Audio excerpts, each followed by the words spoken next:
Now on CoastTV News. Uncertainty growing and demand increasing at the Food Bank of Delaware as the government shutdown continues. Plus, a fight to save a piece of Milton history. Why neighbors say one pecan tree is worth protecting. The gorgeous fall weather continues into the weekend with a nice warm-up, looking fantastic for any outdoor activity. I'll have the details coming up. This is CoastTV News at 11. Good Friday evening, and thank you so much for joining us. I'm Christina DeRobertis. Our top story tonight, Hamas said earlier today it agreed to release all Israeli hostages, alive or dead, and expressed willingness to negotiate through mediators on President Trump's plan for peace in the Middle East. But as NBC's Matt Bradley reports from Tel Aviv, the militants also said they want to further discuss other elements of the proposal. Well, on its face, it does look like a bombshell announcement from Hamas, the terror group that started the latest round of fighting when it attacked Israel back on October 7th, 2023. They said that they would release all of the remaining hostages, of whom 20 are thought to be alive in the Gaza Strip, and that they would agree to relinquish power, it sounds like, to an independent body of Palestinian basically technocrats, the language used in their statement, to govern the Gaza Strip. Now, as important as what Hamas has said they will agree to as part of Donald Trump's 20-point plan, it also is important what they didn't mention, or what they said would be negotiated. They mentioned that Israel would be withdrawing from the Gaza Strip, but they didn't mention anything about the timeline for when that would be done, essentially leaving all of that open to further negotiations. So all of this still open to interpretation and negotiation as part of that 20-point plan. Hamas's statement tonight leaves even more open to negotiation and interpretation, and essentially leaves the door open to further discussions. Whether or not those further discussions will meet with satisfaction by the Israelis or by the United States or by the rest of the international community, all of the other stakeholders, including Muslim and Arab countries and the Palestinian Authority in the West Bank. There's a lot of moving parts here. All of that is yet to be seen. But the fact is that Hamas did say that they would agree to release those remaining hostages, alive and dead. And for that, we can expect that there's going to be at least some cheer in the Gaza Strip and here in Israel, until we hear about further stipulations and negotiations that could derail, once again, what looks like a pretty promising agreement. Matt Bradley, NBC News, Tel Aviv. Now back here at home, you're looking at the Food Bank of Delaware in Milford. It's a place many people in the community go to and they rely on during what the food bank calls the highest food insecurity rates in nearly a decade. The food bank says there's already a high need within communities. The food bank says if the government shutdown continues for a while, they expect to see even more people relying on their services. Here's Coast TV's Emma Aiken. Getting groceries. For some, maybe it's just an annoying chore, but others simply can't afford to do it on their own. That's where the Food Bank of Delaware comes in, and at the Milford location, Vice President of External Affairs Chad Robinson says during this government shutdown, he's expecting even more people, especially federal employees, to need the food bank's help. It's worrisome for us in terms of the people that we serve. We know that so many individuals are just barely getting by, making ends meet, and I don't know that anyone could plan for not having a paycheck. And if the shutdown continues for a while, more people may show up, but federal assistance programs may not. The food bank anticipates SNAP will be okay through October, but they can't say for sure after that. If it does become prolonged, that we want to make sure that we continue those conversations with our federal partners about SNAP and WIC and TPAP and all of the programs that we rely on, that those resources continue to come at that time. For now, workers at the food bank keep stocking the shelves, trying to ensure that no Delawarean goes hungry while the future remains uncertain. And the food bank tells us they're always in need of food and funding donations. That's any time of the year. Also, if you want to volunteer, there's plenty of opportunities to do that. We're going to go now to our Coast TV poll because we want to know what worries you most during a government shutdown. Looking at the results, 10% say they're worried about missed paychecks, 24% say delayed services, and 66% most people say the economic fallout. We also have a comment tonight. This is from Debbie in Millsboro. Debbie thinks that shutting down the government as a strategy needs to be abolished. She said instead the Senate, in this case, needs to stay on the floor talking until resolution, similar to the Vatican's selection of a new pope. Interesting take, Debbie. Thank you for that comment. And you can leave your own comment. You can also still vote. Just head over to CoastTV.com or use our mobile app. And by the way, one way to help the food bank is DART's 28th annual Stuff the Bus event. It's a Thanksgiving food drive. The public transit system wants to collect 15,000 pounds of non-perishable items this year. DelDOT says the donations will go directly to the Food Bank of Delaware. The community event is being held over 6 days at 6 locations, including Rehoboth Beach, Dover, and Wilmington. Now we're looking live into Ocean City. Quite a lot of people there on the boardwalk. Our first alert meteorologist Bob Trihey joins us now with a check on the forecast. Good evening, Bob. Yeah, looking pretty busy out there on the boardwalk, Christina, and we're seeing temperatures tumbling out there as well. Definitely feeling like football weather. 50 in Dagsboro, already 49 in Long Neck, 53 in Georgetown, Redden 51, and we've got 60 in Rehoboth and 64 in Ocean City. As the winds are calm, the skies are clear, and that sets the stage for another chilly night as we're looking at clear skies right now and high pressure in charge. And with the clear skies and light winds, those temperatures will continue to fall through the overnight hours, and it looks like the beautiful weather once again will continue really for the rest of the weekend. Here's Futurecast and midnight temperatures falling through the 50s, and we're already seeing some upper 40s, and I think we will see some upper 40s by about 6:30, maybe even 46 in Del Mar and 50s at the coast, and then a big warm up as we go into the afternoon. That dry air cools and warms very quickly, upper 70s into the afternoon. So lots of sunshine tomorrow, a great looking day. In fact, that continues into Sunday. I'll have much more on your weekend forecast coming up a little bit later on. Thank you, Bob. Well, there's some calls to save a historic pecan tree in Milton. Neighbors say the tree is at least 100 years old, and they say it's a landmark in town. It stands at the corner of Route 16 and Union Street, where a business park and Royal Farms are supposed to go. Neighbors tell us they're hopeful the tree can be included in the blueprints for that project. There are so many trees in Delaware. Development is taking thousands of them out, by the hundreds and thousands. This one is old. It's right in the center of town. It's historic. It's the only one, and it's worth saving. And we did reach out to Royal Farms and officials with the business park to see if the tree is in the blueprints or if that would be an option, but we've not heard back yet. On your screen now is the intersection of Deer Forest Road and McCauley's Chapel Road. It's currently a two-way stop, but according to DelDOT, not for long. The agency says it will be converted to an all-way stop. DelDOT says work there is scheduled to start October 7th. Well, the post office has been closed for 1 week, and customers in Ocean View say they're frustrated about it. Calling the Ocean View Post Office. Thank you for calling the United States Postal Service Customer Care Center. Para continuar en español, oprima 1. To hear our privacy policy, press 2. With no calls going through, the next best bet is to try and go in person. The Ocean View Post Office closing with no notice on Monday due to emergency renovations, according to this paper listed on the door. Chris Desmarais had a package in hand ready to ship, but when he walked up to the door, this is what he saw. What's your first reaction just coming here trying to mail? Surprise. I just didn't think that the post office would be closed, so I'm sort of like, okay. That was the theme Friday, people not knowing of the closure and turning around. Like in this case, and this one, also this one. People getting in their car and getting back on the road. Posted on the front door is the next closest post office, which is the Bethany Beach location.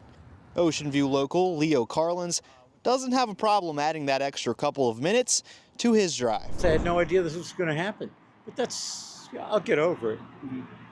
And if they say it needs emergency renovations, it's fine with me. Doors locked, lights off, and an empty parking lot. No word yet on when the Ocean View Post Office will be back up and running.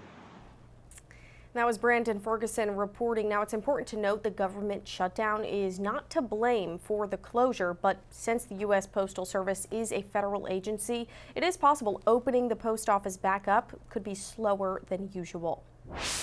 And it's not just that location in Ocean View. Neighbors in Bethel in western Sussex County say they have been having trouble receiving mail from their local post office for the past few weeks. We first told you about this last night. They say the post office is rarely staffed, and some locals say many of their packages have either been returned to sender or delivered to the wrong address.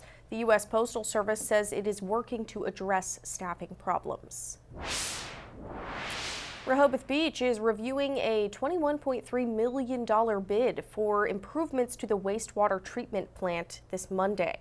This is the final phase of what has been a multi-year upgrade process, expected to last almost 15 years before more work is needed. Sussex County will cover 2/3 of the cost based on wastewater flows. Town officials warn that sewer rates may increase to cover the costs.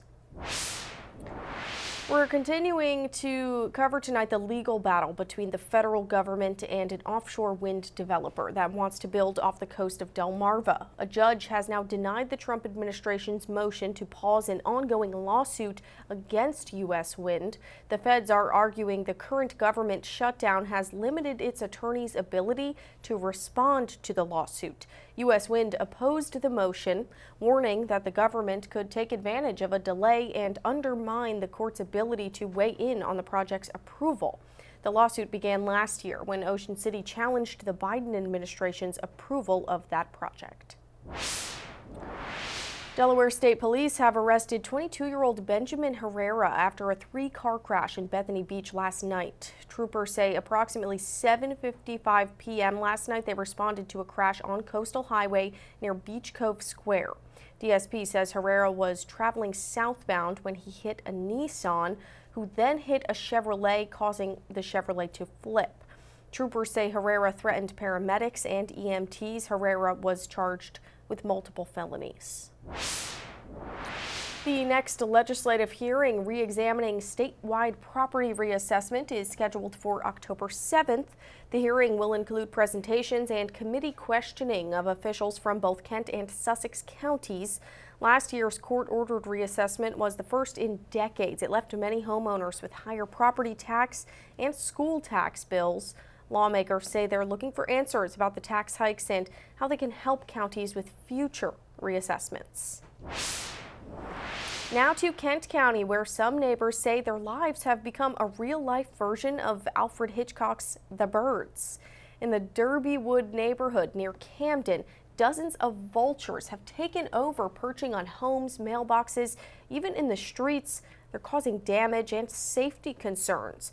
People say the problem has grown for more than a decade, and they blame someone feeding the birds. DenRec confirmed a neighbor called about the vultures and was referred to the USDA, which could not be reached due to the government shutdown.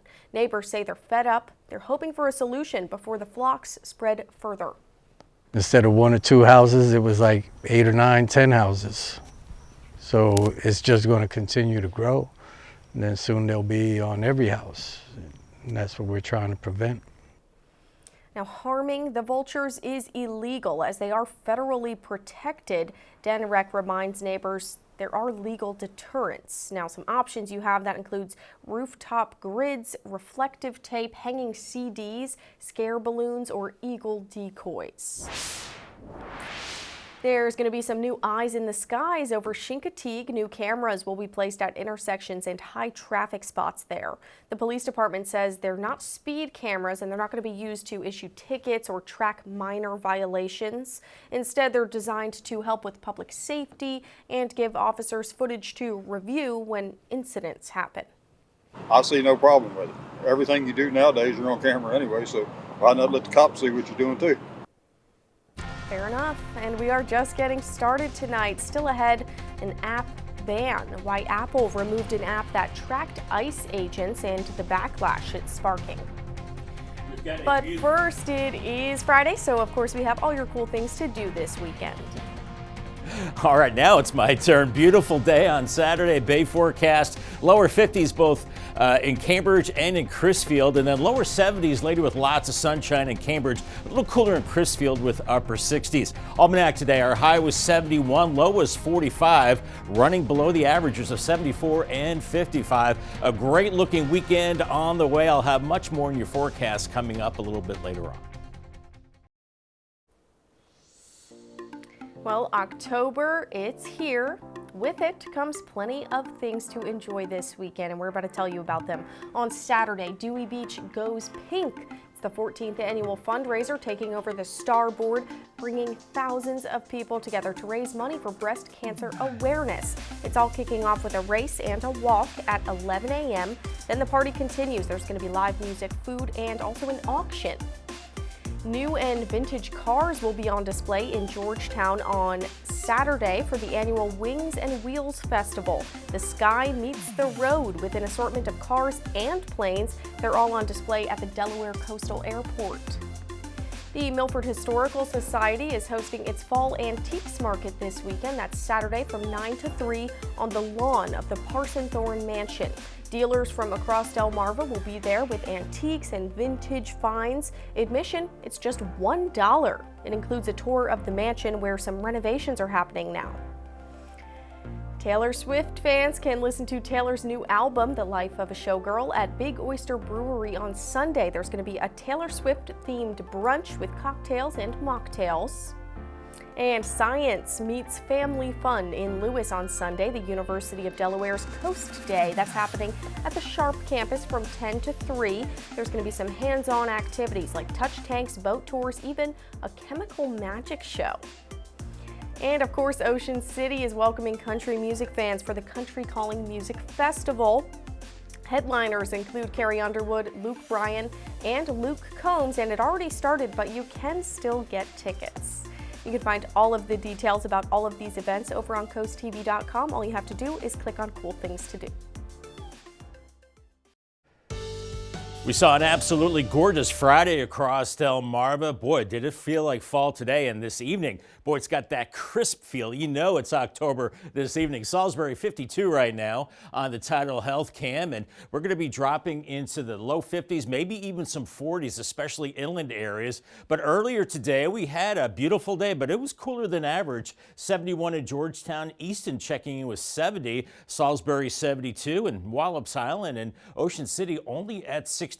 We should be in the mid-70s this time of year, and overnight with clear skies, light winds, and high pressure, another chilly night. Temperatures in the 40s and 50s, but you can leave the plants outside. We're not worried about frost yet. And then for the weekend, sunshine, wonderful, wall-to-wall sunshine and a warming trend. And we've got Country Calling, a beautiful night for that, and the beautiful weather will continue for Ocean City right through the weekend. 73 tomorrow, 74 on Sunday with light winds and lots of sunshine. But make sure you bring a heavier jacket during the evening hours as those temperatures will fall off. And that's what's happening right now. 49 in Long Neck, 53 in Georgetown, Millsboro 51, 50 in Gumboro, with 63 in Ocean City. And the winds are calm. So the stage is set for another chilly night, clear, calm, and cool with high pressure in place. You can see all of the Mid-Atlantic and Northeast is very quiet. As a matter of fact, really much of the East Coast is seeing very quiet weather with this high in place all the way from Maine down to Florida back towards the Midwest. So that means just really nice weather for us until further notice. Futurecast at midnight has 50s, and then I think by tomorrow morning some mid to upper 40s inland areas, low to mid 50s at the beaches, and that dry air cools and it warms very quickly. By noon we're into the low 70s inland areas, 60s at the coast, and by about 3:30 Salisbury to Millsboro and Georgetown around 76 degrees, a little cooler cooler for you at the coast, 66 Dewey Beach, 67 in Ocean City. Then again, another chilly night as we go into a Saturday night, Sunday morning. Maybe not as cool, maybe a little bit of fog or low clouds with temperatures in the 50s. And then by Sunday afternoon, flirting with 80 inland areas and 60s and 70s at the coast. And along the coast Saturday, great, 77 Lewis, 75 Dewey Beach and Bethany Beach, 72 lots of sunshine in Chincoteague. We need the rain. It looks like one day of that chance of rain, and that comes on Wednesday with a cold front. And let's hope it's a soaking rain, because I think this is the only opportunity for that. And then behind it, we dry out. Tropics are quiet right now, but this big orange area in the Atlantic means we could see some development in the next 7 days. About a 50% chance of something developing out here and a slight chance across Florida. We'll continue to watch that. 47 tonight, mostly clear, quite chilly. 78 as we head into tomorrow. Paul Davis 7-day forecast, upper 70s, dry right through Monday, even 80 on Tuesday. Wednesday's our rain chance of 73, and then cooling to 65 on Thursday, partly cloudy skies. All righty, thank you, Bob. Well, Apple has removed tracking apps that alert people about sightings of ICE agents in the area. The removal follows a request from the Department of Justice. Apple told the creator of Ice Block in an email the app does not comply with its App Store guidelines. President Trump said his administration has agreed, or rather argued, the apps pose a threat to ICE agents, which Ice Block's creator calls patently false.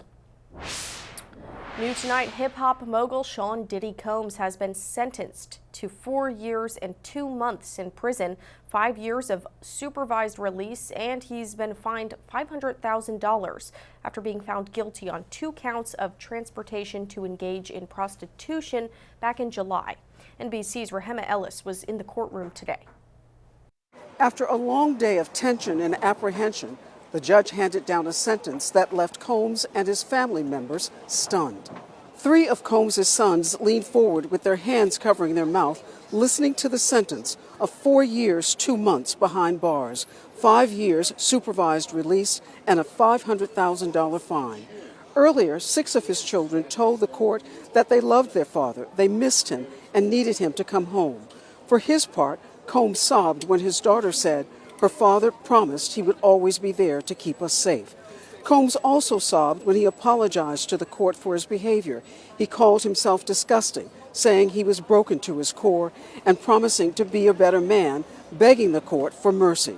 The judge accepted his apology but said it was not enough, adding the court must consider all of his history and the victims, saying the court is not assured if let out of jail he would not commit the crimes again. Even after today, Diddy's court troubles are not over. His legal team is expected to appeal, and there are dozens of civil lawsuits filed against him. Coming up next, a biotech breakthrough, how researchers are 3D printing a new option for women recovering from breast cancer. This is Coast TV News at 11. You might already know October is Breast Cancer Awareness Month, and this year alone, more than 316,000 U.S. women are projected to be diagnosed with an invasive form of the disease. That's according to the American Cancer Society. A mastectomy is a way of treating breast cancer by removing the entire breast through surgery, but it can take a toll on the patients, not only physically, but mentally and emotionally. And tonight, Mandy Gaither shows us how 3D printing technology could shape the future of reconstructive breast surgery. John Fisher, a bioengineer at the University of Maryland, was already studying how to help women after a mastectomy when his wife, Gail, got life-altering news. My wife was diagnosed with breast cancer and ended up having a double mastectomy as part of her treatment strategy. It made his team's work even more personal because he saw firsthand the toll not only cancer takes, but also the surgery, how the changes in his wife's body affected her. Having a body that you are comfortable with and that you're excited with each day is truly important for your overall health and well-being. During Gail's reconstructive surgery, doctors were able to spare her nipple, but for some women, that's not the case. There's some simple surgical approaches or even a tattooing approach, but many folks do end up doing nothing. That's where his team's research comes in, using 3D bioprinting to create a nipple areola complex, or NAC. We have a lot of flexibility in how we print the NAC, so we can do things like personalized engineering of the NAC itself. In the future, Fisher hopes to add cellular components to the NAC, but the research is still ongoing. We'd like to kind of build a company around this technology and then go through the FDA process for approval and getting it out to the patient population. For Health Minute, I'm Mandy Gaither. Now here is a live look outside into Salisbury. We'll have one more check on the forecast for you after this. Another chilly overnight into Saturday morning. We're going to see a lot of inland spots in the mid to upper 40s, and then a nice warm up with the dry air, sunshine, and we're into the mid to upper 70s, light winds, and just beautiful for any outdoor activity. Congratulations to Trish Harris from Ocean View on winning a brand new umbrella from Paul Davis and Coast TV. Here's your 10-day forecast courtesy of Paul Davis. Upper 70s, beautiful weekend, cool overnight lows in the low 50s. Still mild into early next week, 78 Monday, 82 Tuesday. Our 1 day of rain, that chance, comes Wednesday, 73. Cooler Thursday, and then pretty normal temperatures next Friday, right through the weekend and staying dry. All right, thank you again, Bob, and thank you for joining us for Coast TV News at 11. You can always find more news and weather over on our Coast TV News app. The Tonight Show starring Jimmy Fallon's up next, and we'll be back tomorrow for Coast TV News at 11 p.m. Have a great night.